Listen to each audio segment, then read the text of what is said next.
Welcome back to our channel, friends. This is Sonia here from Growing Craft. Thank you so much for dropping in. Now, before we start this video, please do make sure that you subscribe to our channel and do not forget to hit the bell icon so that you do not miss out any of our updates. Also, do check our website www.growingcraft.com and let's get started. So friends, this is going to be a little long video, but this is something which is really exciting. Now to start with, here I am prepping up my base with my gesso. Why you have to use a gesso? I have already done a video on that. I'll post the link in the description box. Do check that. That's a very important video. Now I have also done a video on DIY gesso. You can check that on my YouTube channel. Again, I'll post that link also in the description box. Do check that. Also, I have listed on all the supplies in the description box. You can check that too. Now my prep up work is done and it's time to stick my decoupage napkin. So this is a beautiful napkin. Honestly, I had used only one portion of this napkin. The other one I had already pre-cut for this video, but I really don't know where it is and I was not able to find that. So I took out the same napkin and I'm using this. Now before sticking this, I'm going to remove the plies. Now I thought of doing the this cute cat at the bottom of my ornament hanging, but then I thought no, I will stick it a little up. So I am just going to trim the sound once I stick this. Now for sticking this, I'm using my matte finish Mod Podge. The other alternates are also there, like the acrylic gel medium and decoupage glue, DIY decoupage glue. All those options are mentioned in the description box. You will get all the details about all the supplies there. You can check that. Now applying my decoupage glue with my flat brush. Now this is a brush from Anukul which I really love. Why I love this? I have already talked about it so many times, so you can check that on my previous videos. So yes, just in case if you have not seen my previous videos, please do that. Now sticking my decoupage napkin, this is one of the best part of doing your decoupage work. I really love this technique. I really don't know why, but I really love this way of sticking napkins and creating a beautiful thing out of it. Now using my sponge dauber to just take out all the wrinkles and the air bubbles from the center, like from my napkin, and yes, this looks great. Now with the help of a scissor, I'm going to cut out the remaining parts. Now as you can see that already on the bottom part I have left the white part, so to cover this I'm going to use the same napkin leftover pieces. Now this is one of the best way to use your leftover pieces of the napkin. Either you can paint those cute little designs on your base, or you can even stick your remaining or the leftover pieces of your napkin. That really complements your project and it's just a good way of reusing your scraps of your decoupage napkins. Now just in case if you are using any kind of paper or the pattern paper, the decoupage paper, then you really don't need to remove the plies because they don't have any, because only with the decoupage tissues you get the plies. You need to remove that before sticking. Now using my heat gun here to dry this up, and this is a very important step. You need to make sure that your napkin has dried out really well. Now as this video is in a very speed mode, you might be thinking that oh, it dries up quickly. No, it doesn't. It takes time. So yes, please do give this enough time to dry out and then only move on to the next step. Now here what I have is my air dry clay.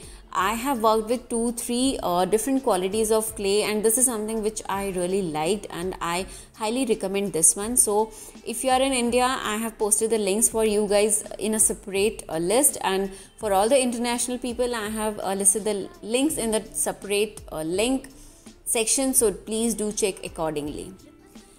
Now here what I'm going to do is I'm going to take bits and pieces of the clay and I'm going to cover it up on my base.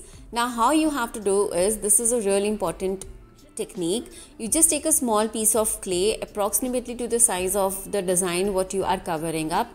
Do one design at a time, and here I will be covering up my complete parts of my decoupage napkin with my clay.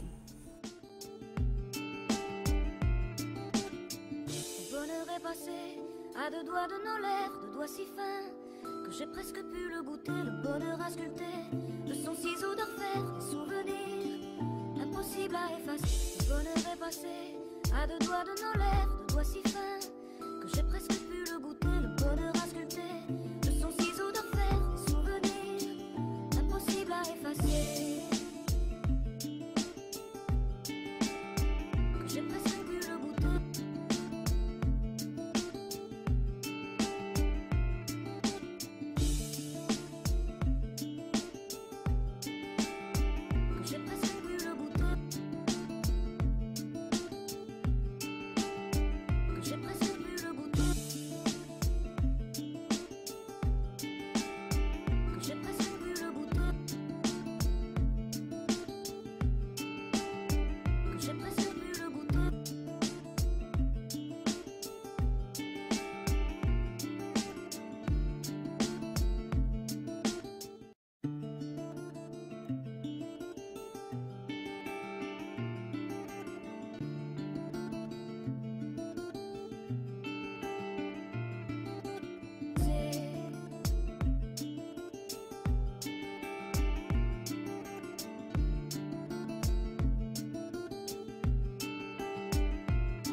deux doigts de nos lèvres, deux doigts si fins que j'ai presque pu le goûter, le bonheur à sculpter, de son ciseau d'orfèvre, des souvenirs impossibles à effacer. Le bonheur est passé à deux doigts de nos lèvres, deux doigts si fins que j'ai presque pu le goûter, le bonheur à sculpter, de son ciseau d'orfèvre, des souvenirs impossibles à effacer.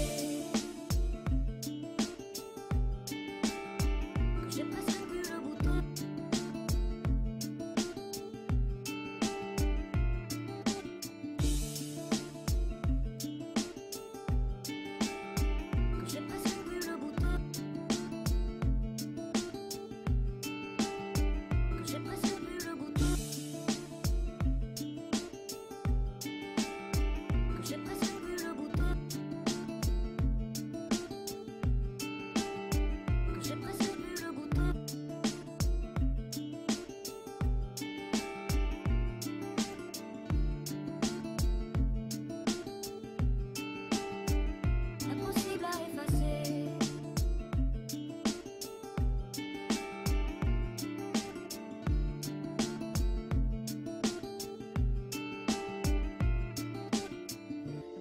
Passé à deux doigts de nos lèvres, deux doigts si fins que j'ai presque pu le goûter, le bonheur à sculpter, de son ciseau d'orfèvre, des souvenirs impossibles à effacer. Le bonheur est passé à deux doigts de nos lèvres, deux doigts si fins que j'ai presque pu le goûter, le bonheur à sculpter, de son ciseau d'orfèvre, des souvenirs. Now for sticking my clay, I am using my Mod Podge only, and I am going to apply generous amount of Mod Podge. This has to stick really well because the clay is very heavy, and once it dries out, this whole piece is going to be quite a little heavy because it has air dry clay. So you need to make sure that you stick this really well so that it does not come out at all. Now you can see that once I'm done with this, then I'm doing fussy cutting work on my napkin. You don't have to be really particular about it.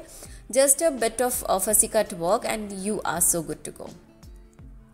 Now before sticking this, of course, I am just going to trim down all the excessive designs from the sides, and once I'm done with it, then I'm going to remove the plies of this. This is a very important step.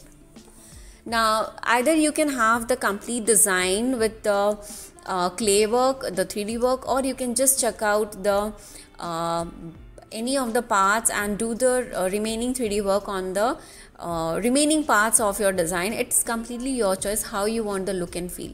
I really felt that these beautiful cats with the cap are looking gorgeous, and I had to do this. Now once my fussy cutting work is done, then using my Mod Podge I am going to stick these, but before that I just felt that I need to stick a little more flowers and all which is there on the top of the cap. So I'll just make the flower petals now. I'll start sticking it, and then I am going to have my complete clay work, and on the top of it I will have my decoupage napkin.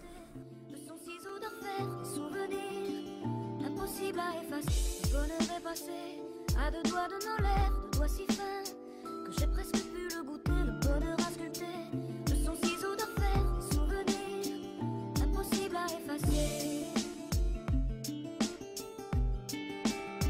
Que j'ai presque pu le goûter.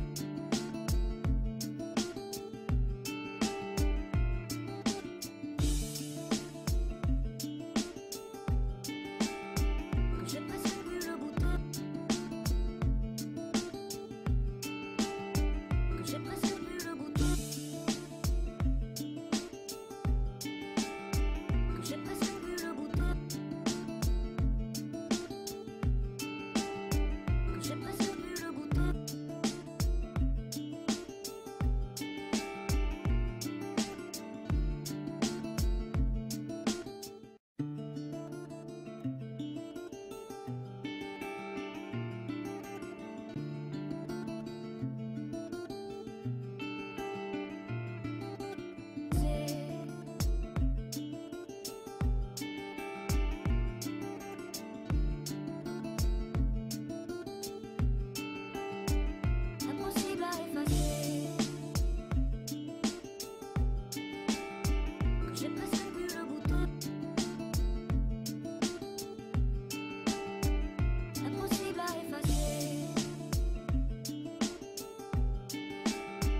Now here I have taken up my red color. So this is a red color chalk paint which I took, and then I felt that it is a little brighter. So I'm adding a little brown acrylic paint to it, just a tinge of brown color to give it a nice, a little darker look, and which complements my already existing red color cap.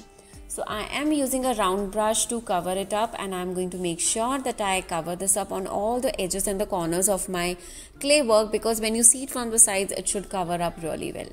Likewise, I will be doing my green color also to just patch up and give a touch up to my leaves and the petals around.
À deux doigts de nos lèvres, deux doigts si fins que j'ai presque pu le goûter, le bonheur à sculpter, de son ciseau d'orfèvre, des souvenirs impossibles à effacer. Le bonheur est passé à deux doigts de nos lèvres, deux doigts si fins que j'ai presque pu le goûter, le bonheur à sculpter, de son ciseau d'orfèvre, des souvenirs impossibles à effacer.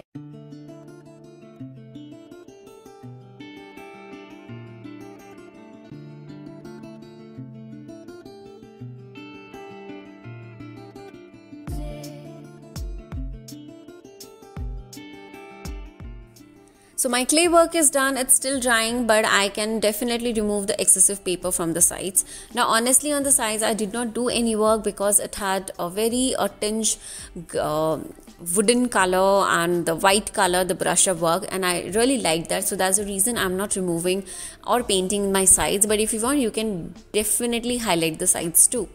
Now for removing my napkin, here I'm using as a sandpaper. If you have seen my previous video, or if you are a follower of my channel, you must be knowing that I have even used the nail filers for removing the paper, which I find absolutely handy, so you can check that too. Now once my paper work is done, like the removing of all the excessive papers, now it's time to seal this up. Now for sealing this up, I'm going to use my water-based varnish. I have done a detailed tutorial on which kind of varnish we should use, what are the uses of different varnishes, so please do check that on my YouTube channel. That video is going to be really helpful if you are a beginner, even if you are an intermediate. And it's not that only for the decoupage and mixed media artists. If you are into just painting with different varieties of colors, card makings or anything, these varnishes really help in different stages that you will get to know with the tutorial. So here dabbing a lot of varnish on my artwork, and this is just to make sure that it sticks well, it stays well. And of course for drying this up, I'm using my heat gun. This is one of the best tools what you can have if you are a mixed media and a decoupage artist. Now drying this up is going to take a lot more time, so yes, I'll cut down that video. Now here I'm back with my white color, and I am just going to do a little more touch up, because when I was doing my red color, I honestly did not realize, but I actually painted some of the red colors on the sides. I know it's not visible on the camera, but in person it was visible. So just to cover that up, I'm using my white color acrylic paint. Now just in case if you're running out of acrylic paint, the white acrylic paint, what you can do is you can use your gesso. Yes, this is a very quick tip. You cannot use too much of your gesso, but a tinge of gesso is going to help with a small little bit of patch of work. Now drying my acrylic colors so that we can move on to the next step. And yes, you need to make sure that all the color of work, whatever you are doing, has dried out well. Otherwise in this project you need to use a lot of varnish and it is just going to smudge, and we definitely don't want that. Now putting up another coat of varnish. Yes, like I mentioned at the starting of the video only, that here in this tutorial we are going to use a lot of varnish. So yes, keep your varnish jars ready whenever you are done with your drawing part, because you need to play around with that a lot more. I personally believe that adding varnish to your projects adds so much of strength to your project. So yes, definitely you should try that. And yes, here I am done with my varnish work, and now it's time to move on to the next step. And here what I'm going to do is, as my varnish is wet, I'm just going to dab my brown color acrylic paint. Now why I'm doing this, because I just felt that to highlight my 3D work, I need to color up the base, and instead of just doing the touch of work or the shadow effect on the sides, I thought of doing it on my complete project. Now around my 3D work, I'm going to give a little more darker effect, and around and on my complete palette, I'm just going to go with the very tinge brown color. Now you can see the moment I started doing my brown color, my 3D work is really getting highlighted. So this was the only reason why I thought of doing my acrylic color. If you don't have the acrylic colors, you can try out the chalk paints, but there is a huge difference in chalk paints and acrylic paints. What are the differences? I have done a video on that also. So honestly, if you check my YouTube channel, you will not only find the tutorials, but also why you need to use a particular supplies, why you need gesso, why you need acrylic paint, why you need chalk paint, what are the differences between that. You can find all those tutorials, and which I feel are the very basic differences which we should know. Even for me also to find out those differences, it took me years, and I thought doing a video on that is going to be really helpful for everyone out there. Now everything is dried out well, and now it's time to move on to our coloring part. And now for coloring part and my varnish part, I am going to use my varnish with my glitter. Now every time I use my glitter with my varnish, I mix it with my varnish, but here I wanted to have the control of adding glitters with me. So what I'm doing is, I'm first applying my varnish, then I'm just dabbing the glitters wherever I want a little more. Like I really wanted to highlight my 3D work a little more, and around that, so that's the reason I have just taken up glitter and I'm dabbing around. And this is not going to cover up the complete area in like equal quantity, but highlight some of the portions. Of course you will be able to see that at the end of the pictures. And yes, once I'm done with this, then I'm going to coat one more varnish layer on the top of it. And yes, with this my project is done, and you can see that how beautiful my 3D work is looking. So I really hope that you all enjoyed this tutorial. Just in case if you guys have any query, please do let me know in the comment section. Do pour in your suggestions. I would more be happy to come up with the tutorials what you want me to create. And thank you so much guys. Take care. Bye bye.